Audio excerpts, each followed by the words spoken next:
नमस्कार दोस्तों, स्वागत है आप सभी का सनातन सत्यलॉजी चैनल पर। आज का जो हमारा वीडियो है इसमें हम बात करने वाले हैं कुछ ऐसे खास उपायों के बारे में जो कि यदि कोई भी दंपत्ति या महिला या पुरुष पोष पुत्रदा एकादशी के दिन करता है तो उसे संतान सुख की प्राप्ति अवश्य होती है। चलिए शुरू करते हैं।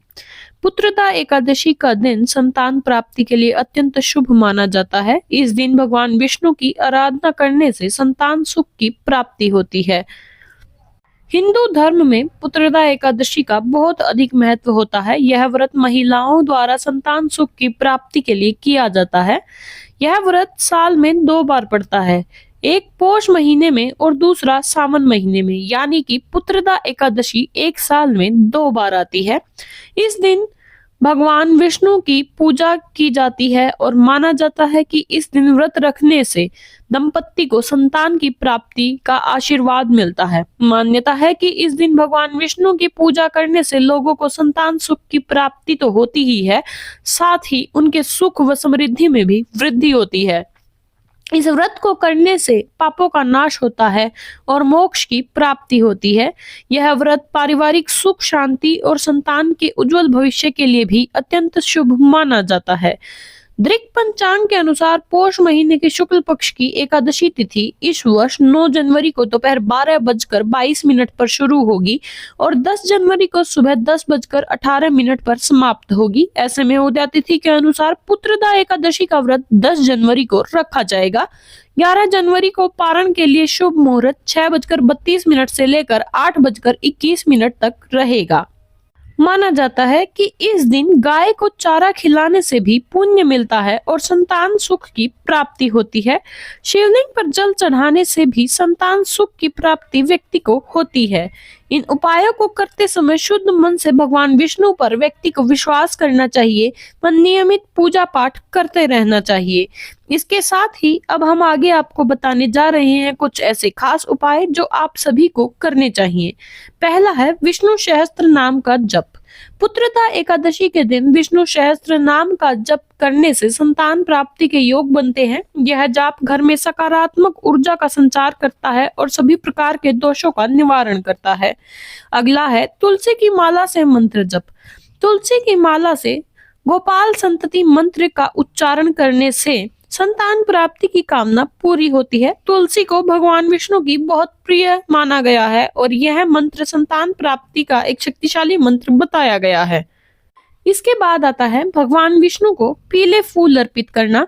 पीला रंग भगवान विष्णु को बहुत अधिक प्रिय है, इसलिए पुत्रदा एकादशी के दिन भगवान विष्णु को पीले फूल अर्पित करने से वे प्रसन्न होते हैं और संतान सुख का आशीर्वाद मनुष्य को देते हैं। इसके बाद आता है व्रत का पालन। पुत्रदा एकादशी के दिन व्रत रखने से मन को शुद्ध किया जा सकता है और भगवान विष्णु की कृपा प्राप्त होती है। व्रत रखते समय सात्विक भोजन का सेवन करना चाहिए और मन को भगवान में ही लगाए रखना चाहिए। और इसके बाद आता है दान पुण्य करना। पुत्रदा एकादशी के दिन दान पुण्य करने से पुण्य की प्राप्ति होती है और संतान सुख की प्राप्ति के योग बनते हैं। आप अपनी क्षमता के अनुसार किसी जरूरतमंद को भोजन, वस्त्र या धन दान कर सकते हैं। इसके साथ ही कुछ ऐसे उपाय हैं जो आप सभी को करने चाहिए, चाहे वो कोई भी एकादशी हो, आप यह उपाय कर सकते हैं। एकादशी के दिन सुबह स्नान करके भगवान विष्णु और लक्ष्मी की पूजा आपको करनी चाहिए। लाल कपड़े में 5 कोड़ियां बांधकर आप भगवान विष्णु को अर्पित करें। दक्षिणावर्ती शंख में जल भरकर भगवान विष्णु का अभिषेक करें। पीपल के पेड़ में जल अर्पित करें और खीरे, पीले फल और पीले रंग की मिठाई का भोग लगाएं। सायंकाल तुलसी के सामने गाय के घी का दीपक जलाएं और मनोकामना को बोलें। संतान की प्राप्ति के लिए पीले रंग के फूलों की माला भगवान विष्णु को अर्पित करें। यदि आप अपने बच्चों की तरक्की चाहते हैं तो उनके माथे पर केसर का तिलक लगाएं। बच्चों की पढ़ाई लिखाई में तेज बनाने के लिए विद्या यंत्र की स्थापना करें और उसे बच्चे को दे दें। पुत्रदा एकादशी के दिन आप श्री हरि विष्णु का पंचामृत से अभिषेक करें। अगर आपके वैवाहिक जीवन में मन मुटाव की स्थिति बनी हुई है और दिन ब दिन क्लेश होता रहता है तो पुत्रदा एकादशी के दिन माँ तुलसी की पूजा अवश्य करें। पुत्रदा एकादशी पर दान करने का भी विशेष महत्व माना गया है। यदि आप गरीबों को दान करते हैं और इसके साथ ही आप गाय की सेवा भी करते हैं तो भगवान श्री हरि अति प्रसन्न होते हैं और आपको मनचाहा वरदान देते हैं। श्री कृष्ण ने युधिष्ठिर को बताया था कि ये व्रत पौष मास के शुक्ल पक्ष की एकादशी को किया जाता है। पुत्रदा एकादशी का महत्व स्वयं भगवान श्री कृष्ण ने धर्मराज युधिष्ठिर को बताया था।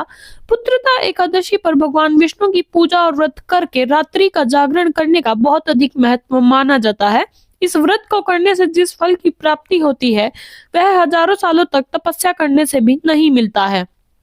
जो लोग पुत्रदा एकादशी का व्रत करते हैं वे इस लोक में पुत्र पाकर मृत्यु के बाद स्वर्ग को प्राप्त करते हैं। इस महात्म्य को पढ़ने और सुनने से अग्निष्टोम यज्ञ का फल व्यक्ति को मिलता है। इसके साथ ही हम जान लेते हैं पुत्रदा एकादशी व्रत की कथा। भद्रावतीपुरी में राजा सुकेतुमान थे। उनकी रानी का नाम चंपा था। उनकी कोई संतान नहीं थी, इसलिए पति पत्नी हमेशा चिंता और दुख में रहते थे। इसी शोक में एक दिन राजा सुकेतुमान वन में चले गए। जब राजा को प्यास लगी तो वो सरोवर के पास पहुंचे। वहां कई मुनि वेद पाठ कर रहे थे। राजा ने उनकी वंदना की। प्रसन्न होकर मुनियों ने राजा से वरदान मांगने को कहा। राजा ने जब अपना दुख सुनाया तो मुनि बोले कि पौष मास के शुक्ल पक्ष की एकादशी को पुत्रदा एकादशी कहते हैं। उस दिन व्रत रखने से योग्य संतान की प्राप्ति मनुष्य को होती है।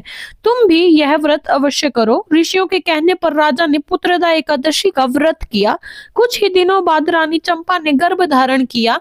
उचित समय आने पर रानी ने एक तेजस्वी पुत्र को जन्म दिया, जिसने अपने गुणों से पिता को संतुष्ट किया तथा न्यायपूर्वक शासन किया। उम्मीद है आपको हमारी यह जानकारी और कथा व उपाय पसंद आए होंगे। ऐसी ही और जानकारी पाने के लिए और ऐसे ही हिंदू धर्म से जुड़ी वीडियोस को देखने के लिए आप हमारे चैनल को लाइक व सब्सक्राइब जरूर करें। हर हर महादेव।